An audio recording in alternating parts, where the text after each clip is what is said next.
The headline of this article reads, Joshua needed Wilder to sign to get exemption from WBA. See, this is promoter Eddie Hearn who has said this in an IFL interview.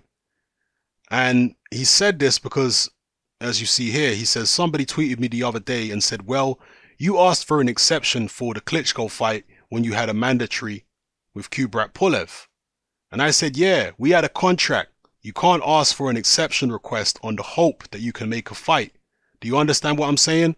So we wouldn't let a mandatory get in the way of a unification because you put the procedures in place to make sure that you get the exemption request. But Wilder wouldn't sign a contract. We can't ask for an exemption request. Does that make sense?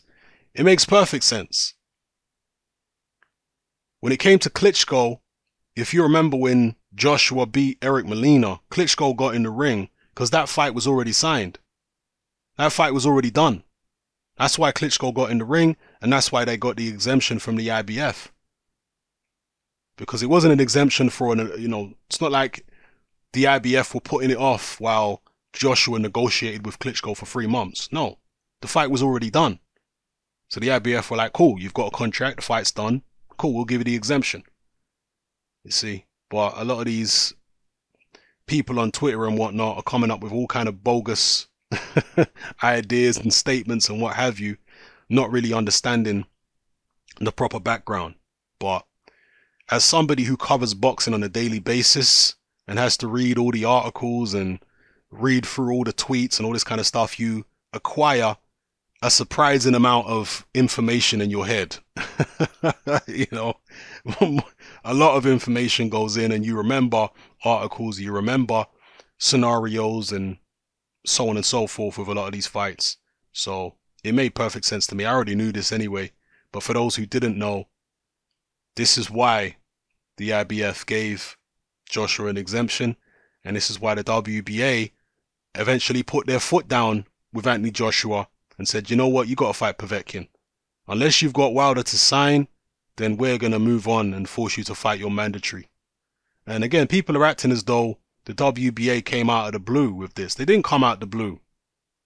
Joshua had, nearly 2 months where he was putting the BA off, or his promoter Eddie Hearn was putting the WBA off and asking them for extensions and extensions over and over again so that they could negotiate this unification with Wilder. How long was that going to go on for? Obviously, the WBA at some point have to put their foot down and say, okay, enough is enough. If Wilder ain't signing, then, we're going to enforce the mandatory. So, and they've got pressure. WBA have got pressure on them from Povetkin and his team. And Povetkin and his team are powerful people. They're not just some jokers. They're not just some minnows in boxing. They got a lot of power. Yeah? Povetkin and his team have got a lot of power. So, they were putting pressure on the WBA.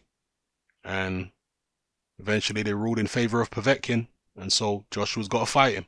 It is what it is. So yeah, just to clear up a little bit of nonsense there. You guys can go watch the IFL interview if you want to hear Fast Car Eddie, the used car salesman. The double glazing salesman, whatever you want to call him. If you want to hear him talk about this at greater length and in more detail, then go check out the IFL interview. But that's what that situation with the exemption's all about anyway. So yeah, drop your comments below. Let me know how you feel. It's happening. I'm out.